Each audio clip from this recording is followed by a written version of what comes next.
నేను చాలామందికి మ్యూజిక్ లవర్స్కి చెప్తున్నాను, చాలామంది పాటలను ప్రేమించేటువంటి చెప్తున్నాను, జాగ్రత్త. ఆ పాటలు, ఆ మ్యూజిక్కే నిజంగా అలాంటి లూసిఫర్ని కింద పడేసింది. మ్యూజిక్ని ఎంత కంట్రోల్లో ఉంచితే అంత మంచిది. అర్థమవుతుందండి? చాలామంది ఇలాంటి ఇయర్ ఫోన్స్ పెట్టుకుని ఇంటా ఉంటారు.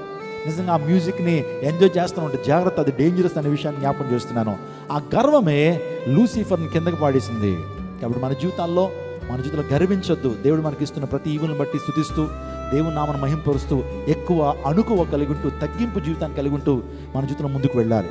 అబ్రహాము తన జీవితంలో దేవునితో అంటున్నాడు, దుమ్మును ధూళి లాంటి వాడినయ్యా, నేను దుమ్మును ధూళి లాంటి వాడిని. అబ్రహాం దుమ్ము ధూళి అలాంటివాడా? చాలా గొప్ప గనుడే. నిజంగా మనందరిలో కంటే చాలా శ్రేష్టమైనటువంటి భక్తి విశ్వాసాలు కలిగినటువంటి వాడు అబ్రహాం. అసలు అబ్రహాం విశ్వాసంతో పోల్చుకుంటే మన విశ్వాసం ఏపాటిది? అబ్రహాం యొక్క భక్తితో పోల్చుకుంటే మన యొక్క భక్తి ఏపాటిది? అబ్రహాము సాక్షాత్తు దేవునికి స్నేహితుడిగా పిలువబడ్డాడు. ఆ వ్యక్తి అంటున్నాడు, అయ్యా నేను దుమ్మును ధూళి లాంటి అన్నాడు. నేను దుమ్మును ధూళి లాంటి వాడిని అయ్యా, నీతో మాట్లాడి తగ్గిస్తున్నాను అని చెప్పి ఎంత తగ్గింపు జీవితాన్ని కలిగి ఉన్నాడు.